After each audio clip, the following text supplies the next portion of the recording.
हाय दोस्तों, ये Excel tutorial का हमारा फोर्थ वीडियो है। आज फोर्थ वीडियो में हमने लास्ट टाइम आपको बताया था कि बॉर्डर या फ़ॉन्ट कलर कैसे सेट करते हैं, फ़ॉन्ट का नेम कैसे सेट करते हैं। आज मैं आपको बताऊंगा। सपोज करो कि हमने यहाँ पर एक बॉर्डर सेट कर दिया है। सपोज करो ये बॉर्डर सेट कर दिया है, तो बॉर्डर ये यहाँ पर ऐसे बॉर्डर सेट कर दिया है। अब इस बॉर्डर को हम चाहते हैं कि ये बॉर्डर सेट हो गया हमारा, तो हम इस बॉर्डर को इरेज कैसे करेंगे, इस बॉर्डर को हटाएंगे कैसे। तो बॉर्डर को हटाने के लिए हमें यूज करना होगा, हम इस जहाँ तक हमारा बॉर्डर लगा है वहाँ तक हम इसको सेलेक्ट कर लेंगे और इसी में जाएंगे ड्रॉप, और यहाँ पर एक ये इस तरह का ये ऑप्शन होता है, यहाँ पर कर देंगे हम नो बॉर्डर।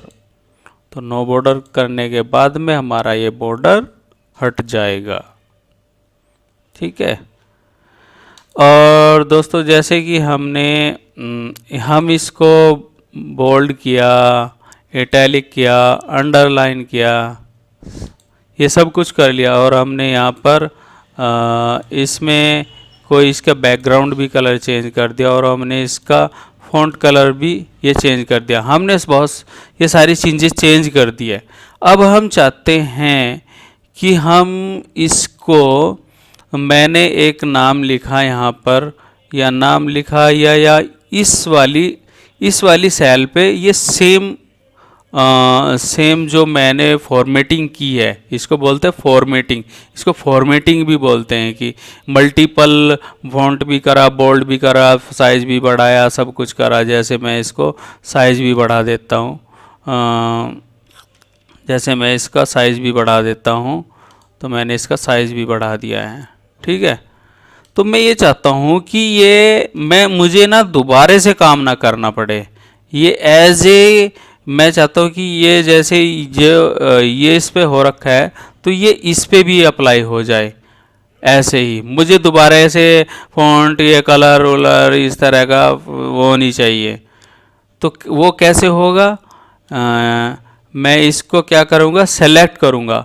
सेलेक्ट करने के बाद में मैं एक यहाँ पर ऑप्शन होता फॉर्मेट पेंटर का, मैं यहाँ पर क्लिक कर दूंगा। तो फॉर्मेट पेंटर पर क्लिक करने के बाद में अब देखो ये ना कर्सर का साइन हमारा चेंज हो गया, कर्सर का साइन चेंज हो गया प्लस, और ये कि पेंटर का टाइप का जो ब्रुश होते हैं जो पेंटर यूज करते हैं इस तरह का आ गया।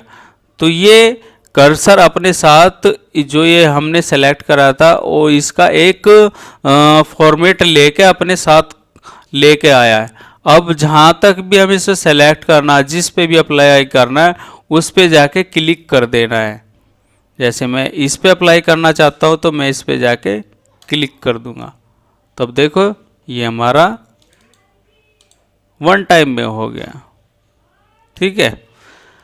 ऐसे ही हम इसका एक दूसरा अल्टरनेटिव दूसरा और भी है।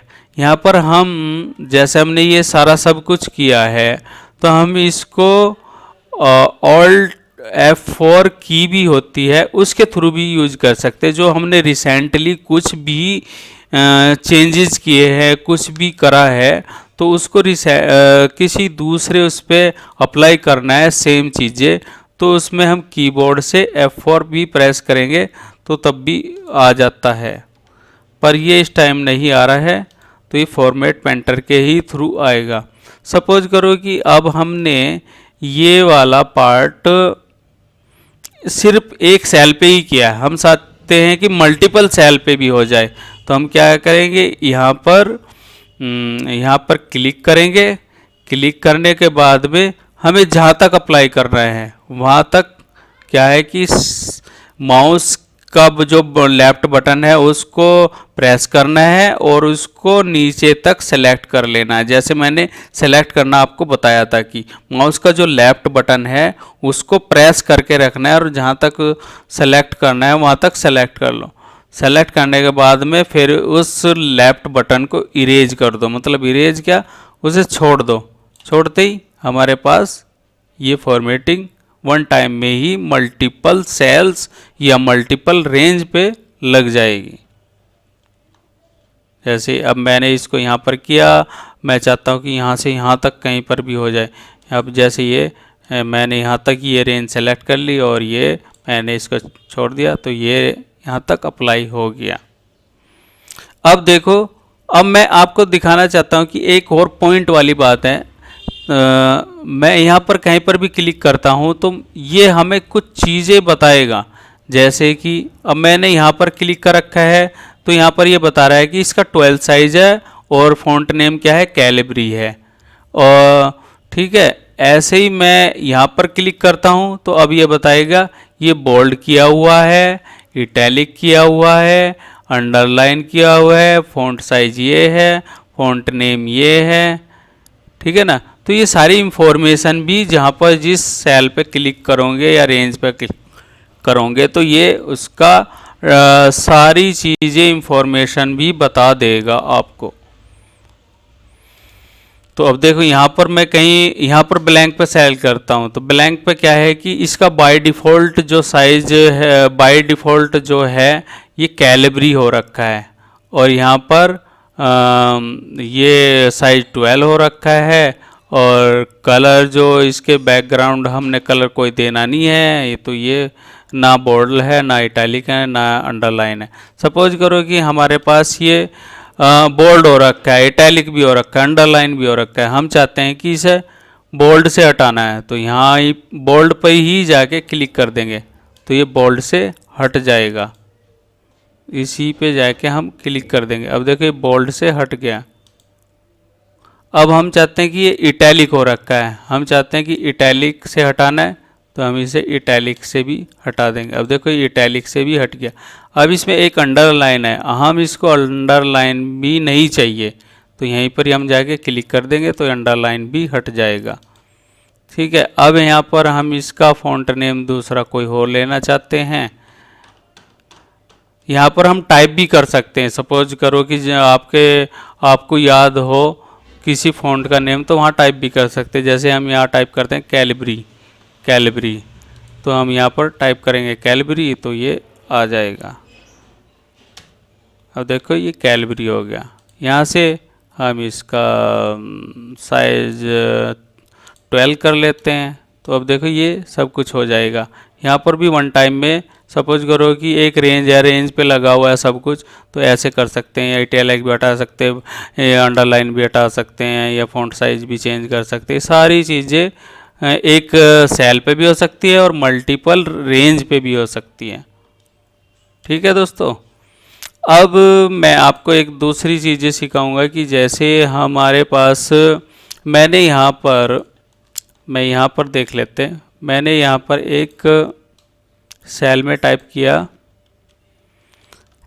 Hello world. अब मैंने हेलो वर्ल्ड किया और मैंने ना इसका साइज़ थोड़ा सा बढ़ा दिया, इस रो का साइज़ बढ़ा दिया है और मैं इसको बॉर्डर कर लेता हूँ जो क्लियरली आपको दिखेगी हम कहाँ पर क्या कर रहे हैं। मैंने इसका यहाँ पर साइज़ बढ़ा दिया है तो अब देखो ये ऐसे दिख रहा है हमें। ठीक है, तो जो इसका यहाँ पर ये अलाइनमेंट पार्ट होता है। अलाइनमेंट की इसको लेफ़्ट भी कर सकते हैं, राइट भी कर सकते हैं, मिडिल भी कर सकते हैं, सेंटर भी कर सकते हैं। तो ये होता है अलाइन पार्ट। तो अलाइन पार्ट में हम क्या करेंगे, सपोज करो कि यहाँ से इस पे क्लिक करेंगे तो ये क्या दे रहा है कि अलाइन लेफ़्ट। यहाँ पर से क्या होगा, अलाइन लेफ़्ट है, ये ऑलरेडी अलाइन लेफ़्ट हो रखा है। मैं थोड़ा सा इसको इधर खिसकाता हूँ तो देखो ये अलाइन लेफ़्ट हो रहा है। मैं यहाँ पर क्लिक करूँगा तो यहाँ पर क्लिक करने के बाद ये हो जाएगा अलाइन राइट, ये राइट की साइड में अलाइन हो जाएगा। और मैं यहाँ पर क्लिक करता हूँ तो ये हो जाएगा टॉप अलाइन, मतलब रहेगा ये राइट अलाइन रहेगा और टॉप में पहुँच जाएगा। अभी तो था ये बॉटम में, इस वाले पार्ट से क्या था, ये बॉटम में, यहाँ पर ये बॉटम में है, यहाँ पर क्या है, ये टॉप में चला गया। इससे क्या हो गया, ये लेफ़्ट में चला गया और इससे राइट में हो गया। ठीक है, अब दोस्तों कि मैं चाहता हूँ कि इसको ये सेंटर में आ जाए। सेंटर में कैसे आए, मैं अब इस बटन को क्लिक करता हूँ तो ये ये क्या कर रहा है, अब ये टॉप और बॉटम से सेंटर में हो गया है, बट ये पूरा टोटली सेंट्रलाइज नहीं हुआ। जैसे पूरा एक पॉइंटर, सपोज मैं चाहता हूँ कि यहाँ पर हो जाए, तो यहाँ पर नहीं हुआ, तो ये सिर्फ ओनली टॉप और बॉटम से सेंटर में हुआ है, मतलब टॉप और बॉटम से सेंटर में हो गया। अब मैं चाहता हूँ कि ये पूरा यहाँ पर सेंटर में हो जाए, तो कैसे होगा, मैं यहाँ पर, हमने ये पहले तो इसको सेंटर में कर लिया टॉप बॉटम से, और उसके बाद हम ये वाला बटन क्लिक कर देंगे तो ये टोटली अब इस सेल के पूरे सेंटर में हो जाएगा, पूरे सेंटर में चला जाएगा। आया समझ में दोस्तों? तो इससे ये पूरे सेंटर में हो गया। अब हम एक नए और चीज़ सीखेंगे, जैसे कि हम इसको रोटेट भी कर सकते हैं। रोटेट कैसे करेंगे कि जैसे ये इस वाले बटन से रोटेट कर सकते हैं, यहाँ पर से इसको ऐसे लेके जा सकते हैं, ऐसे रोटेट कर सकते हैं, यहाँ पर जाके इस वाले एंगल से रोटेट कर सकते हैं, और इस वाले एंगल से रोटेट कर सकते हैं, या ऐसे रोटेट कर सकते हैं, या ऐसे रोटेट कर सकते हैं, या ऐसे रोटेट कर सकते हैं। तो रोटेट करने के भी डिफरेंट टाइप होते हैं। ये जो एडवांस रोटेशन वाला जो पार्ट है, ये मैं एक आपको नेक्स्ट पार्ट में बताऊंगा, या अभी चलो देख लेते हैं इस पार्ट को। ये रोटेशन वाला पार्ट है, ये सेंटर में है। इसको यहाँ पर लेफ्ट राइट कुछ भी कर सकते हैं। यहाँ पर ये वर्टिकल, ये हॉरिजेंटल सेंटर, मतलब ये क्या, इस लाइन, जो ये लाइन है ना, ये ऐसी जो लाइन जा रही है इसको बोलते हैं हॉरिजेंटल, और जो ये ऐसे है, ऐसे जो जा रहा है इसको बोलते हैं वर्टिकल। तो ये हॉरिजेंटल सेंटर है, हॉरिजेंटल सेंटर में है। मैं इसको हॉरिजेंटल लेफ्ट कर देता हूँ तो ये हॉरिजेंटल लेफ्ट में हो जाएगा। देखो ये लेफ्ट में हो गया, जो हम यहाँ पर काम कर रहे थे ये वही पार्ट है। अब हम इसको यहाँ पर गए तो हमारे पास ये एक विंडो आ गई है। हम इसको क्या करते हैं कि इसको सेंटर में ही रखते हैं, ठीक है। सेंटर में क्या, अब इसको हम जैसे हम इसको रोटेट करा रहे थे 90 डिग्री या 60 डिग्री 180 डिग्री, तो इसको हम वैसे भी रोटेट करा सकते हैं। जैसे ये डिग्री है, हम इसको रोटेट कराना है थोड़ा सा ऊपर, जैसे ये ना, देखो यहाँ पर ये थोड़ा ऊपर को जा रहा है, ऊपर को जा रहा है। तो देखिए जैसे क्लिक करेंगे तो देखो ये ऊपर को गया है ऐसे। तो इससे भी हम इसको रोटेट कर सकते हैं, यहाँ पर जाके इसको क्या के रोटेट कर सकते हैं, या हम इसको उठा के ही अपना आप ही घुमा सकते हैं। जब यहाँ पर ये पॉइंटर है लास्ट में रेड वाला, इसको उठा के कहीं पर भी रोटेट, यहाँ पर रखना चाहते हैं यहाँ पर रोटेट हो जाएगा, यहाँ पर रखना चाहते हैं रोटेट यहाँ पर हो जाएगा। इसको लेफ़्ट भी कर सकते हैं, या इस पे से लेफ़्ट और माइनस वो भी कर सकते हैं। ये ऊपर को बढ़ रहा है तो प्लस हो रहा है, और नीचे को लेके जा रहे हैं तो ये माइनस हो रहा है। एक्स वाई जो कोऑर्डिनेशन होता है उसके अकॉर्डिंग वर्क कर रहा है। अब देखो ये ऐसे मूव कर रहा है। तो जब हम कुछ डैशबोर्ड बनाते हैं, कहीं पर कुछ इस तरह की चीज़ें करते हैं, तो तब ये वहाँ पर काम आएगा। अब सपोज करो कि मैं आपको एक चीज़ और बता देता हूँ कि मर्ज कैसे करते हैं। सपोज मर्ज हमारे पास मैं इसको बॉर्डर कर लेता हूँ, तो बॉर्डर करने से थोड़ा सा आपको क्लियरली दिखेगा। तो मैंने इसको क्या कर लिया, बॉर्डर। अब बॉर्डर करने पे हमें अब ये दिख रहा है कि ये 1 सेल है, ये भी 1 सेल है, ये भी 1 सेल है, और ये भी 1 सेल है, ठीक है। ये हमारे पास 4 सेल है। अब 4 सेल की हमें क्या एक सेल बनानी है। एक सेल कैसे बना सकते हैं, तो एक सेल बनाने के लिए हमें क्या करना होगा कि इसको जो माउस का लेफ्ट बटन है उसको प्रेस करना है, और उसको लेफ्ट राइट साइड या जहाँ तक भी हमें सेलेक्ट करना है वहाँ तक इसको मूव करेगा, हम करेंगे। तो यहाँ पर हमने इसको मूव करा राइट साइड में, तो हम क्या करेंगे यहाँ पर मर्ज सेंटर, तो हम इसको क्लिक कर देंगे तो ये एक सेल बन गई है। अब देखो ये एक सेल बन गई है। अब देखो मैं इस पे क्लिक कर रहा हूँ तो एक वन सेल को डिनोट कर रहा है, इसको बोलते हैं मर्ज एंड सेंटर। सपोज करो कि हमारे पास ये एक मर्ज हो गई है और हम इसको अनमर्ज करना है। अनमर्ज जैसे पहली पोजीशन में था ऐसे ही लेके आना है, उसको बोलते हैं अनमर्ज। मर्ज और अनमर्ज मतलब मर्ज जो हमने मर्ज किया, मतलब 2-3 सेल को एक साथ जोड़ा तो उसको बोलते हैं मर्ज। और अनमर्ज का मतलब कि जो हमने 3-4 सेल को जोड़ रखा है तो उसको अलग अलग सेल में स्प्लिट करना। तो जैसे उसको भी हम इसी बटन से करेंगे, इसी बटन पे क्लिक कर देंगे तो ये हमारे पास अनमर्ज होगी। अब देखो यहाँ पर ये एक सेल है, ये दूसरी सेल है, ये तीसरी सेल है, ये चौथी सेल। तो ये ऐसे भी मर्ज और सेंटर भी। अब ये सपोज करो कि मेरे पास ये वाली रेंज है, मैंने यहाँ पर माउस के लेफ्ट बटन से ये सेलेक्ट कर लिया और मैं इसमें बॉर्डर दे दिया आपके कन्वेंस के अकॉर्डिंग।